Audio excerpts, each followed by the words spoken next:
एक कितना सुंदर संवाद यहाँ पर लिखा हुआ है।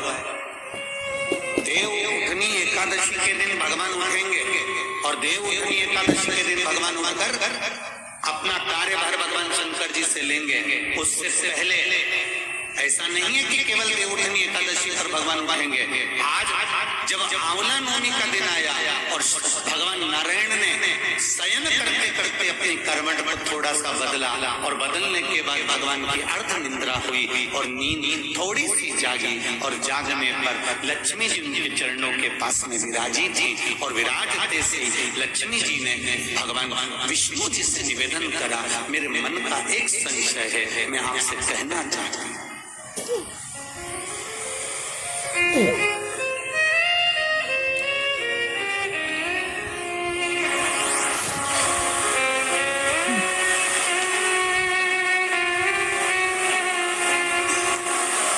ये हमारे मन का भाव है कि हम भगवान को देव सोनी एकादशी पर सुलाते हैं और देव उठनी पर उठाते हैं। पर हमारी श्रीमद् भागवत कथा कहती है, शिव महापुराण की कथा कहती है, अग्नि पुराण, पद्म पुराण, नर्मदा पुराण हमको वर्णन करती है। एक क्षण की निद्रा ब्रह्मा जी को आई थी और ब्रह्मा जी की झपकी एक क्षण की लगी थी और हाथ से वेद नीचे गिर गए। वेद नीचे गिरे, हयग्रीवा ने धारण कर लिए और चारों तरफ पानी पानी हो गया और पूरी पृथ्वी पानी में जल में मग्न होने लगी। जरा विचार करिएगा, एक क्षण की निद्रा ब्रह्मा जी को आई और वेद हाथ से चले गए और पानी पानी हो गया। और हम कहते हैं कि देव सोनी एकादशी पर देवता सोते हैं और देव उठनी पर उठते हैं। अगर 4-6 महीने जम के अगर वो सो गया तो एक भी नहीं दिखेगा, भीखण गाँव है।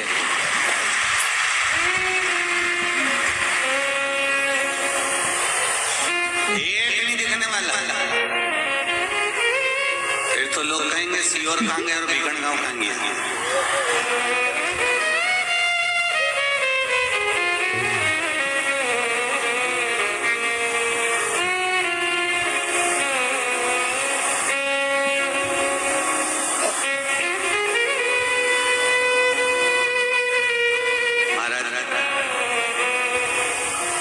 ये सोने की तो भगवान की लीला। अगर सही तरीके से देखा जाए तो मेरा परमात्मा कभी नहीं सोता, वो तो हर पल, हर घड़ी, हर क्षण आपके लिए तत्पर बैठा रहता है। आपने आवाज लगाई और वो भागा। जैसे घर की माँ, छोटा सा बच्चा पास में सो रहा है, पिताजी भरचक नींद में सो रहे हैं, भर्राटे भुर्राटे भर।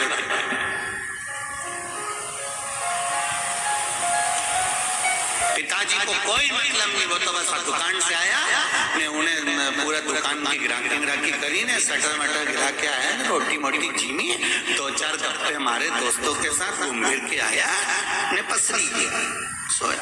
और वो सोया और सोते ही फिर तो रात भर जम के सोया ने, सवेरे उसकी नींद खुली। पर घर की जो माँ होती है, घर की जो माता होती है, जिसके पास में छोटा सा बच्चा सो रहा होता है, उस माँ की नींद कैसे होती है? बस बच्चा, कोई माँ का बच्चा अगर इंजेक्शन लगवा कर आया है, कोई सुई लगवा कर आया है, कोई टीका लगवा कर आया है, तो माँ गोदी में ही रात भर लेटे लेटे बैठे निकाल देती है, उसकी नींद नहीं हो पाती। फिर सुबह तैयार होकर अपने काम में लग जाती है, उसके चेहरे पर सन नहीं आता। ये माँ। और अगर कहीं का पुरुष हो ना तो 25 बार के बता दे, 2 दिन से मेरी नींद नहीं हुई, धनतेरस से दिवाली तक अब सोऊंगा और मुझे बिल्कुल डिस्टर्ब मत करना, परेशान मत करना। और यही बात जगदम्बा के दे तो बोलते वो कह दे, तुम तो दुकान पे बैठे रहे, ये घर में डिग लगाई है, चौक पूरा सफाई करी, तुम तो केवल दुकान पे बैठे थे। पर उससे पूछो, बेचारी रानी बन के आई थी,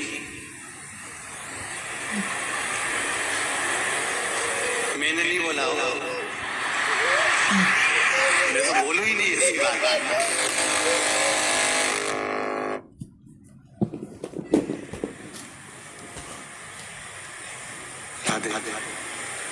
ऐसी बात अपने को नहीं बोलना होगा, तुम तो समझ जाओ बस ये सारा। और रानी बन के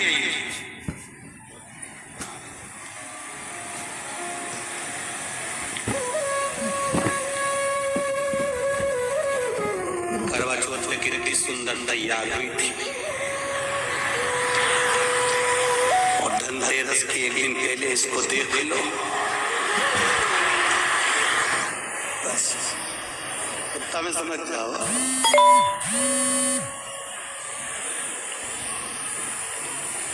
फिर तो छोरा छोरी भी जरा सा अगर पाँव धर देनी लिपा हुआ पे, तो फिर थोड़ी सी देर में जगदम्बा काल रात्रि बन सकती है। उतनी देर में तो कहा जा रहा है, होना से निकाल इनाम पाँव धर दिए थोड़ी इसने छोरा के लिए किया, वो नहा के आ रही है तब बेरू तुम सारा में क्या दिया, इधर दर मत दे। तो तुम सोचो, छोरा सुना कि नहीं सुना, उन्हें बाथरूम में सुन लिया कि इधर से निकल के नहीं जाना।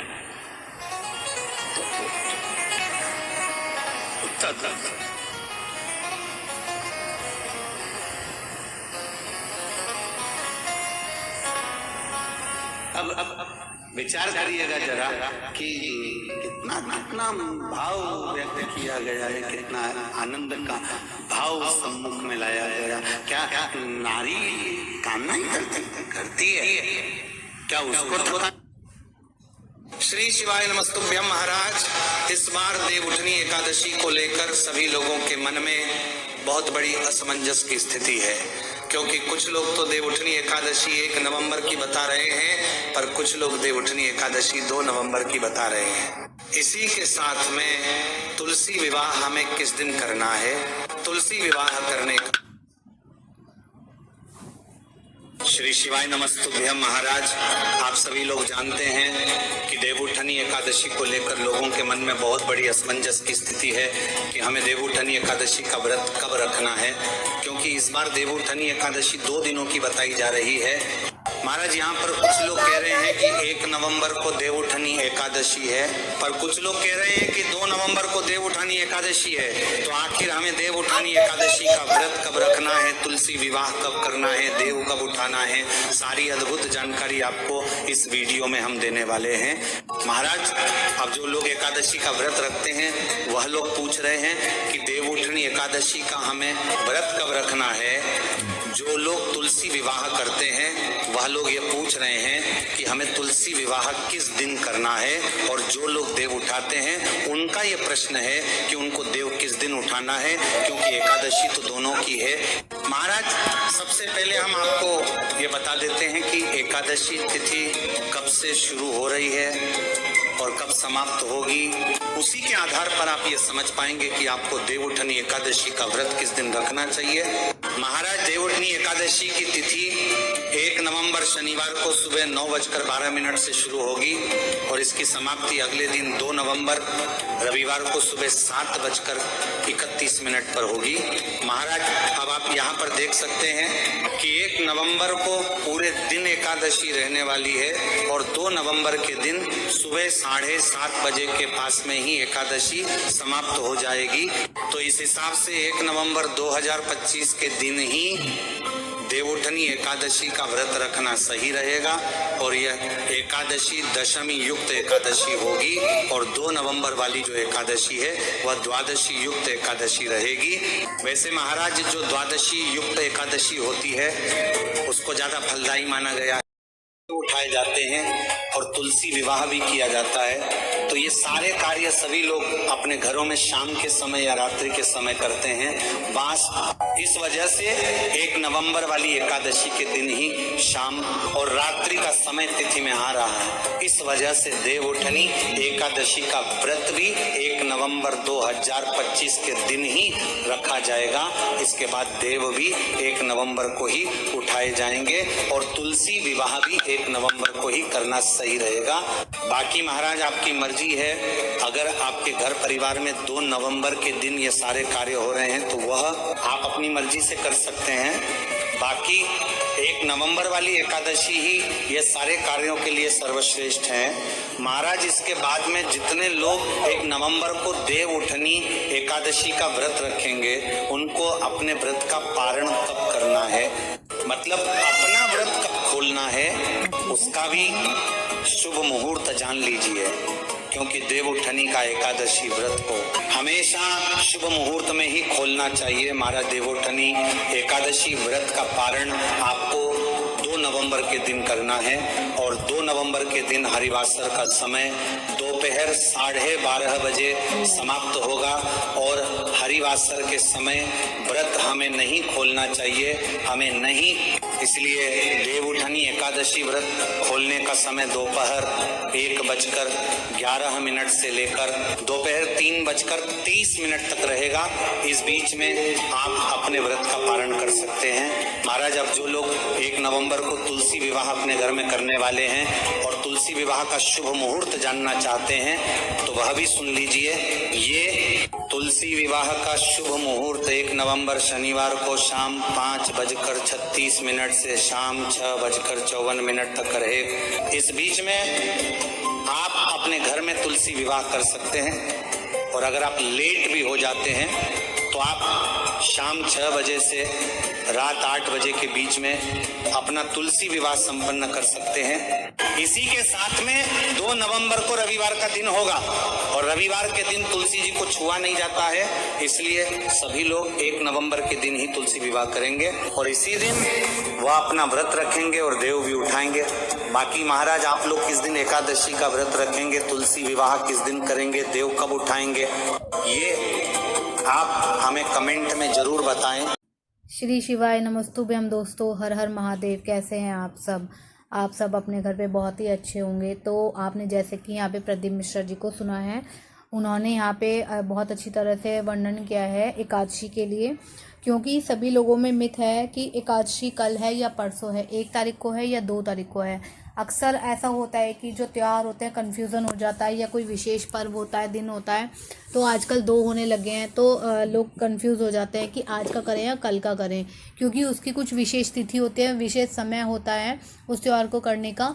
तो यहाँ पर प्रदीप मिश्रा जी ने आपको बताया है कि जो भी तुलसी का विवाह करना चाहते हैं कब करना है, उसका समय क्या है। एकादशी का अगर आप व्रत रखते हैं तो वो आपको कल करना है या परसों करना है, 2 नवंबर को करना है, कब करना है।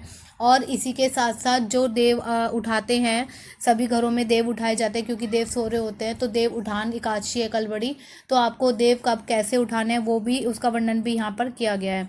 तो यहाँ पर उन्होंने सभी बातें बहुत ही विस्तार पूर्वक बताई हैं। जो भी आप लोग ये वीडियो देख रहे हैं इसे अच्छी तरह बिना स्किप करे वीडियो को देखें और पूरे नियम के साथ ही आप कल की पूजा अर्चना करें, एकादशी का व्रत रखें और उसके नियम पूरे करें।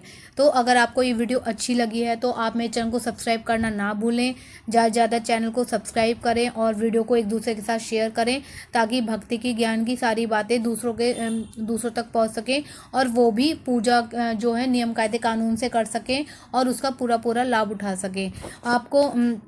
आपने एकादशी कब करी है, कल करी है, परसों करी है, आपने देव कब उठाए, मुझे कमेंट्स में ज़रूर बताएं। मिलते हैं नेक्स्ट वीडियो में। हर हर महादेव। श्री शिवाय नमस्तुभ्यम। राधे राधे सभी दोस्तों।